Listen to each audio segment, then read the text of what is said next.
Hello, and welcome to my YouTube channel, Reading Little Blue Books, out loud, while stoned. My name is Dean Schunkweiler, and I'm the reader of Little Blue Books, and this is a little blue book. It's just the cover because they're fragile. But this is Little Blue Book number 125, and it is titled War Speeches and Addresses of Woodrow Wilson. And this is part 5. And we will start off with Woodrow Wilson's address to the American Federation of Labor Convention at Buffalo. And I'm assuming that's Buffalo, New York. It is dated November 12th, 1917. I esteem it a great privilege and a real honor to be thus admitted to your public councils. When your executive committee paid me the compliment of inviting me here, I gladly accepted the invitation, because it seems to me that this, above all other times in our history, is the time for common council, for the drawing together not only of the energies but the minds of the nation. I thought that it was a welcome opportunity for disclosing to you some of the thoughts that have been gathering in my mind during these last momentous months. The war was started by Germany. Her authorities deny that they started it, but I am willing to let the statement I have just made await the verdict of history. And the thing that needs to be explained is why Germany started the war. Remember what the position of Germany in the world was, as inevitable a position as any nation has ever occupied. Enviable was the word, not inevitable. Enviable position as any nation has ever occupied. The whole world stood at admiration of her wonderful intellectual and material achievements. All the intellectual men of the world went to school to her.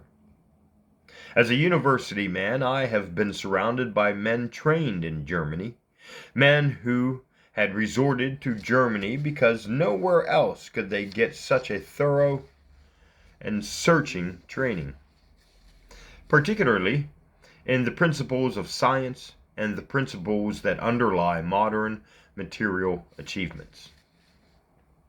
Her men of science had made her industries perhaps the most competent industries of the world, and the label "Made in Germany" was a guarantee of good workmanship and of sound material.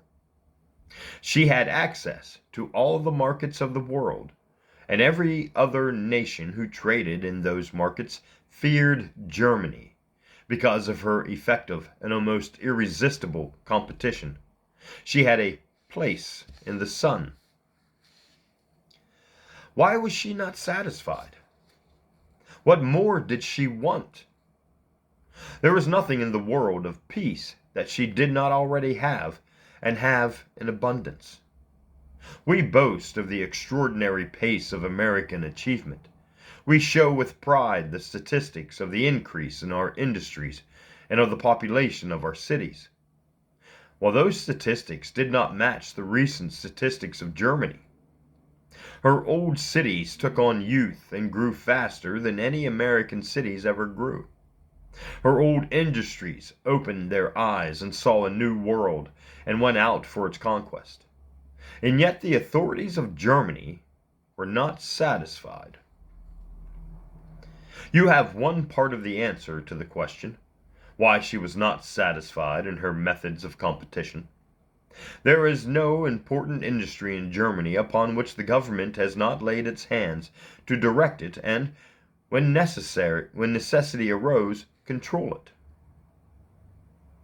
And you have only to ask any man whom you meet who is familiar with the conditions that prevailed before the war in the matter of national competition to find out the methods of competition which the German manufacturers and exporters used under the patronage and support of the government of Germany. You will find that they were the same sorts of competition that we have tried to prevent by law within our own borders. If they could not sell their goods cheaper than we could sell ours at a profit to themselves, they could. Wait, that sentence didn't make sense, did it? If they could not sell their goods cheaper than we could sell ours at a profit to themselves, they could not get a subsidy from the government which made it possible to sell them cheaper anyhow. And the conditions of competition were thus controlled in large measure by the German government itself. That sentence still did not make sense to me. But that did not satisfy the German government. All the while there was lying behind its thoughts and in its dreams of the future a political control, which would enable it in the long run to dominate the labor and the industry of the world. They were not content with success by superior achievement. They wanted success by authority. I suppose very few of you have thought much about the Berlin to Baghdad railway. The Berlin-Baghdad railway was constructed in order to run the threat of force down the flank of the industrial undertakings of half a dozen other countries, so that when German competition came in, it would not be resisted too far. Because there was always the possibility of getting German armies into the heart of that country quicker than any other armies could be got there. Look at the map of Europe now. Germany is thrusting upon us again and again the discussion of peace talks. About what? Talks about Belgium, talks about northern France, talks about Alsace-Lorraine. I'm not sure what that is. Alsace-Lorraine. Well, those are deeply interesting subjects to us and to them, but they are not the heart of the matter. Take the map and look at it. Germany has absolute control of Austria-Hungary, practical control of the Balkan states, control of Turkey, control of Asia Minor. I saw a map in which the whole thing was printed in appropriate black the other day, and the black stretched all the way from Hamburg to Baghdad. The bulk of German power inserted into the heart of the world. If she can keep that, she has kept all that her dreams contemplated when the war began. If she can keep that, her power can disturb the world as long as she keeps it, always provided, for I feel bound to put this provision in, always provided the present influences that control the German government continue to control it.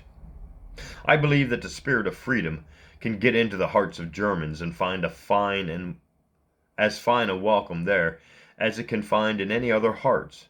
But the spirit of freedom does not suit the plans of pan-Germans. Power cannot be used with concentrated force against free peoples if it is used by free peoples. While we are fighting for freedom, we must see, among other things, that labor is free, and that means a number of interesting things. It means not only that we must do what we have declared our purpose to do, see that the conditions of labor are not rendered more erroneous by the war, but also that we shall see to it that the instrumentalities by which the conditions of labor are improved are not blocked or checked. That we must do. That has been the matter about which I have taken pleasure in conferring from time to time with your president, Mr. Gompers. And if I may be permitted to do so, I want to express my admiration of his patriotic courage, his large vision, and his statesmanlike sense of what has to be done. I like to lay my mind aside of a mind that knows how to pull in harness. The horses that kick over the traces will have to be put to corral. Now, to stand together means that nobody must interrupt the processes of our energy if the interruption can possibly be avoided without the absolute invasion of freedom. To put it concretely, That means this: nobody has a right to stop the processes of labor until all the members of conciliation and settlement have been exhausted. And I might as well say right here, I am not talking to you alone. You sometimes stop the courses of labor, but there are others who do the same, and I believe I am speaking from my own experience, not only, but from the experience of others when I say that you are reasonable in a larger number of cases than the capitalists. I am not saying these things to them personally yet, because I have not had the chance. But they have to be said, not in any spirit of criticism, but in order to clear the atmosphere and come down to business. Everybody on both sides has now got to transact business, and a settlement is never impossible, when both sides want to do the square and right thing. Moreover, a settlement is always hard to avoid when the parties can be brought face to face. I can differ from a man much more radically when he is not in the room than I can when he is in the room. Because then the awkward thing is he can come back at me and answer what I say. It is always dangerous for a man to have the floor entirely to himself. Therefore, we must insist in every instance that the parties come into each other's presence, and there discuss the issues between them, and not separately in places which have no communication with each other. I always like to remind myself of a delightful saying of an Englishman of the past generation, Charles Lamb. He stuttered a little bit, and once, when he was with a group of friends, he spoke very harshly of some man who was not present. One of his friends said, "Why, Charles, I didn't know that you knew so-and-so." "Oh," he said, I don't. I can't. Hey, man, I know." There is a great deal of human nature, a very pleasant human nature in the saying, "It is hard to hate a man you know." I may admit, parenthetically, that there are some politicians whose methods I do not at all believe in, but they are jolly good fellows, and if they only would not talk the wrong kind of policies to me, I would love to be with them. So it is all along the line in serious matters and things less serious. We are all of the same clay and spirit, and we can get together if we desire to get together. Therefore, my counsel to you is this: let us show ourselves Americans by showing that we do not want to go off in separate camps or groups by ourselves, but that we want to cooperate with all other classes, all other groups, in the common enterprise which is to release the spirits of the world from bondage. I would be willing to set that up as the final test of an American. That is the meaning of democracy. I have been very much distressed, my fellow citizens, by some of the things that have happened recently. The mob spirit is displaying itself here and there in this country. I have no sympathy with what some men are saying, but I have no sympathy with the men who take their punishment into their own hands. And I want to say to every man who does join such a mob that I do not recognize him as worthy of the free institutions of the United States. There are some organizations in this country whose object is anarchy and the destruction of law. But I would not meet their efforts by making myself partner in destroying the law. I despise and hate their purposes as much as any man. But I respect the ancient process of justice, and I would be too proud not to see them done justice, however wrong they are. That is the end of that speech. That was, and let me find it again. That was another page. That was the address to the American Federation of Labor Convention at Buffalo, New York, November 12th, 1917. The next one we have of War Speeches and Addresses of Woodrow Wilson is War with Austria-Hungary, December 4th, 1917. This is Woodrow Wilson's address to Congress. Presumably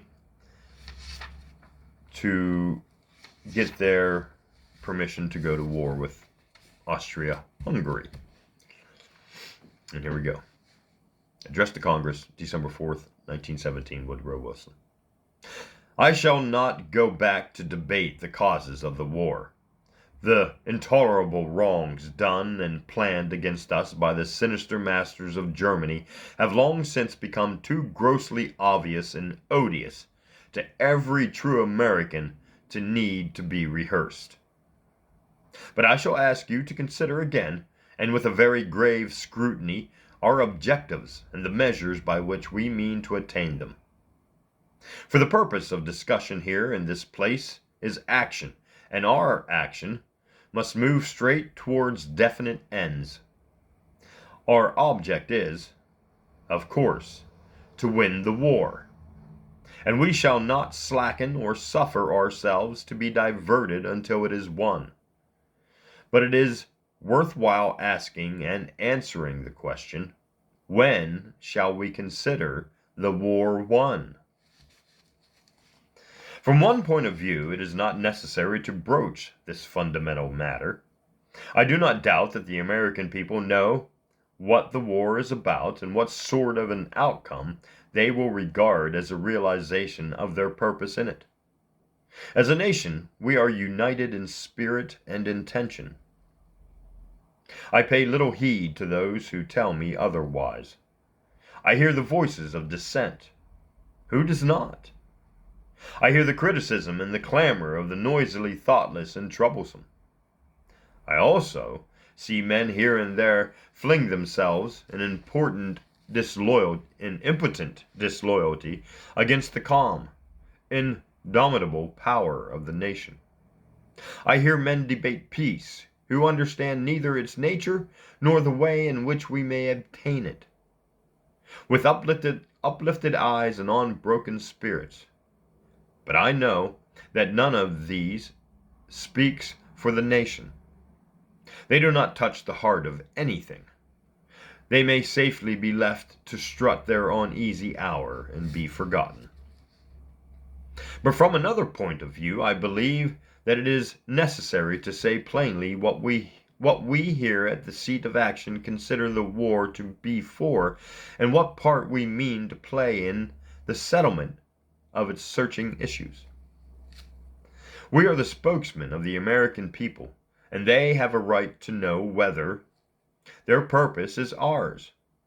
They desire peace by the overcoming of evil, by the defeat once for all of the sinister forces that interrupt peace and render it impossible. And they wish to know how closely our thought runs with theirs, and what action we propose. They are impatient with those who desire peace by any sort of compromises. Deeply and indignantly impatient. But they will be equally impatient with us if we do not make it plain to them what our objectives are, and what we are planning for in seeking to make conquest of peace by arms. I believe that I speak for them when I say two things. First, that this intolerable thing of which the masters of Germany have shown us the ugly face, this menace of combined intrigue and force, which we now see so clearly as the German power, a thing without conscience or honor or capacity for convented one too many pages and it is convented peace, must be crushed, and, if it be not utterly brought to an end, at least shut out from the friendly intercourse of the nations. And second, that when this thing and its power are indeed defeated, and the time comes that we can discuss peace, when the German people have spokesmen whose words we can believe, and when those spokesmen are ready in the name of their people to accept the common judgment of the nations as to what shall henceforth be the basis of law and of covenant for the life of the world, we shall be willing and glad to pay the full price for peace, and pay it ungrudgingly. We know what that price will be. It will be full, impartial justice. Justice done at every point and to every nation that the final settlement must affect, our enemies as well as our friends. You catch, with me, the voices of humanity that are in the air. They grow daily more audible, more articulate, more persuasive, and they come from the hearts of men everywhere. They insist that the war shall not end in vindictive action of any kind, that no nation or people shall be robbed or punished because the irresponsible rulers of a single country have themselves done deep and abominable wrong. It is this thought that has been expressed in the formula, no annexations, no contributions, no punitive indemnities. Just because this crude formula expresses the instinctive judgment as a right of plain men everywhere, it has been made diligent use of by the masters of German intrigue to lead the people of Russia astray, and the people of every other country their agents could reach, in order that a premature peace might be brought about before autocracy has been taught its final and convincing lesson, and the people of the world put in control of their own destinies. But the fact that a wrong use has been made of a just idea is no reason why a right use should not be made of it. It ought to be brought under the patronage of its real friends. Let it be said again that autocracy must first be shown the utter futility of its claims to power or leadership in the modern world. It is impossible to apply any standard of justice so long as such forces are unchecked and undefeated as the present masters of Germany command. Not until that has been done can right be set up as arbiter, and peacemaker among the nations. But when that has been done, as God willing it assuredly will be, we must at least be free to do an unprecedented thing. And this is the time to avow our purpose to do it. We shall be free to base peace on generosity and justice, to the exclusion of all selfish claims to advantage on the part of the victors. Let there be no misunderstanding. Our present and immediate task is to win the war, and nothing shall turn us aside from it until it is accomplished. Every power and resource we possess, whether of men, of money, or of materials, is being devoted and will continue to be devoted to the purpose until it is achieved. Those who desire to bring peace about before that purpose is achieved, I counsel to carry their advice elsewhere. We will not entertain it. We shall regard the war as won only when the German people say to us, through properly accredited representatives, that they are ready to agree to a settlement based upon justice and the reparation of the wrongs their rulers have done. They have done a wrong to Belgium, which must be repaired. They have established a power over other lands and peoples than their own, over the great empire of Austria-Hungary, over hitherto free Balkan states, over Turkey, and within Asia, which must be relinquished. The peace we make must remedy that wrong. It must deliver the once fair lands and happy peoples of Belgium and northern France from the Prussians' conquest and the Prussian menace. But it must also deliver the peoples of Austria-Hungary, the peoples of the Balkans, and the peoples of Turkey, alike in Europe and in Asia, from the impudent and alien dominion of the Prussian military and commercial autocracy. We owe it, however, to ourselves to say that we do not wish in any way to impair or to rearrange the Austro-Hungarian Empire. It is no affair of ours what they do with their own life, either industrially or politically. We do not propose or desire to dictate to them in any way. We only desire to see that their affairs are left in their own hands, in all matters, great or small. We shall hope to secure for the peoples of the Balkan Peninsula and for the people of the Turkish Empire the right and opportunity to make their own lives safe, their own fortunes secure against oppression, of injustice, and from the dictation of foreign courts or parties. And our attitude and purpose with regard to Germany herself are of a like kind. We intend no wrong against the German Empire, no interference with her internal affairs. We should deem either the one or the other absolutely unjustifiable, absolutely contrary to the principles we have professed to live by and to hold most sacred throughout our life as a nation. The people of Germany are being told by the men whom they now permit to deceive them and to act as their masters that they are fighting for the very life and existence of their empire, a war of desperate self-defense against deliberate aggression. Nothing could be more grossly or wantonly false, and we must seek by the utmost openness and candor as to our real aims to convince them of its falseness. We are in fact fighting for their emancipation from fear along with our own. From the fear as well as from the fact of unjust attack by neighbors or rivals or schemers after world empire. No one is threatening the existence or the independence or the peaceful enterprise of the German Empire.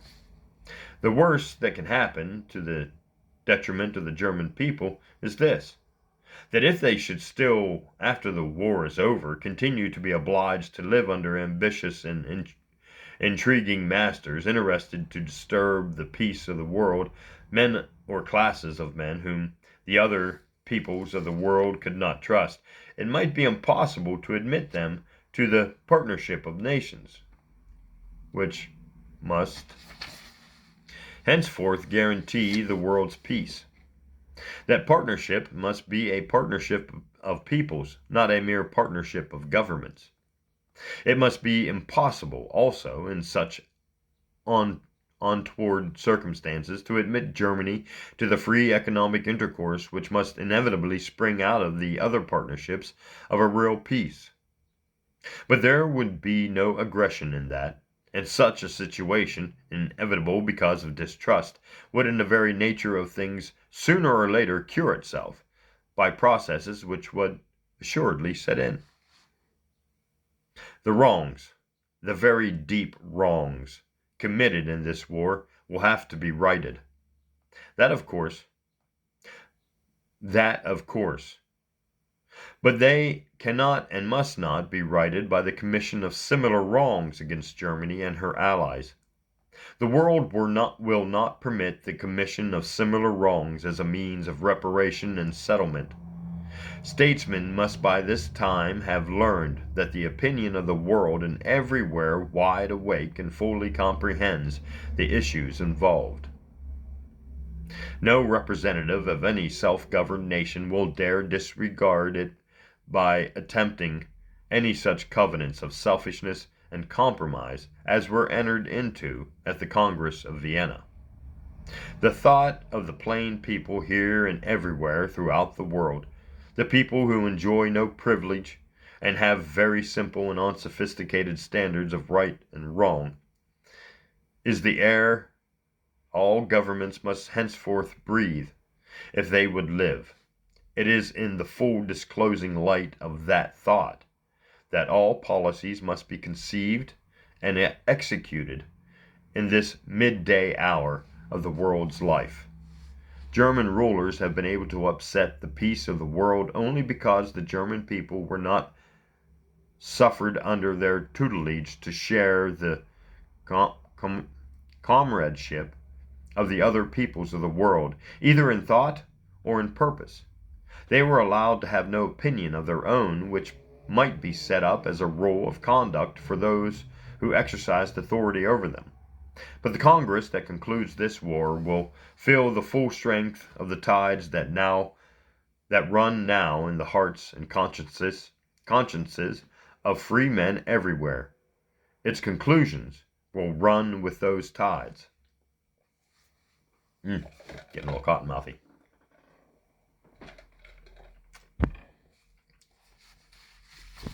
And my cup has a leaky spot that I do not like.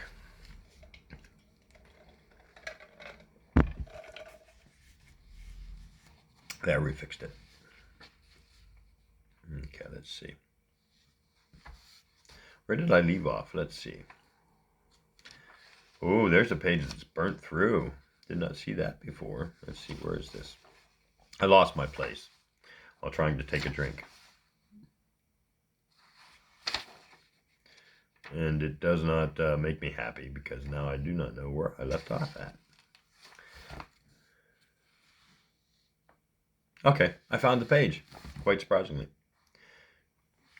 Okay, here we are. From every point of view, therefore, it has seemed to be my duty to speak these declarations of purpose, to add these specific interpretations to what I took the liberty of saying to the Senate in January. Our entrance into the war has not altered our attitude towards the settlement that must come when it is over.